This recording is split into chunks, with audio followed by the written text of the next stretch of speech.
আর বিছনা থেকে উঠতে পারিনি। কতক্ষণ পর পর মাথায় পানি দিছি, তেল দিছি, গোসল করছি, তারপর আমি বিছনা থেকে উঠতে পারিনি।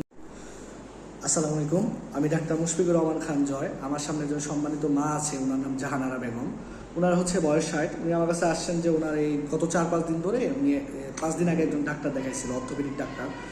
ওনাকে যেহেতু ওনার ব্যথা ওনাকে ব্যথার স্টেরয়েড ইনজেকশন কিংবা NSAID নতুন করে দিচ্ছে। উনি আগে থেকে প্রেশারে ওনার সমস্যা আছে।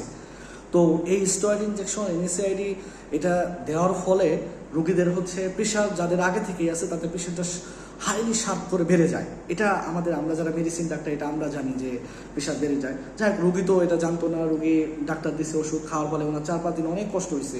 ওনার প্রেশার গেছে, মাথার তালু গরম হয়ে গেছে, ব্যথা 2 সাইডে ঘুরাইছে, উনি মাথায় পানিও দিছে গতকাল অনেক। তারপর আমার কাছে আসলে আমি এটা ধরতে পারলাম যে এই সমস্যা, ওষুধ ঘুরাই দিলাম। আশা করি উনি ভালো থাকবেন। এখন একটু রোগী বলবেন না, আপনার কি সমস্যা হয়েছিল একটু বলেন তো।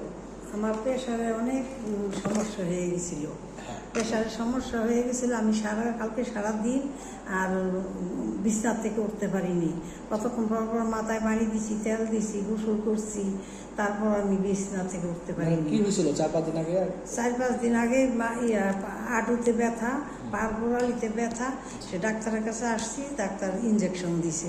ইনজেকশন দেওয়ার পরে ওষুধ দিছে। এই ওষুধ খাওয়ার পর থেকেই আমার এই সমস্যাটা মাথা ঘুরাচ্ছে, ব্যথা করতেছে। হ্যাঁ, মাথা ঘুরাইতেছে। এখন তো বুঝতে পারছেন যে কেন আপনার এই সমস্যা রয়েছে মা? হ্যাঁ জি। আচ্ছা ঠিক আছে, আমরা আপনার প্রেশার ওষুধটা ঘুরাইয়ে দিছি এবং আমরা ইনশাল্লাহ আপনার সমস্যা ভালো থাকবেন।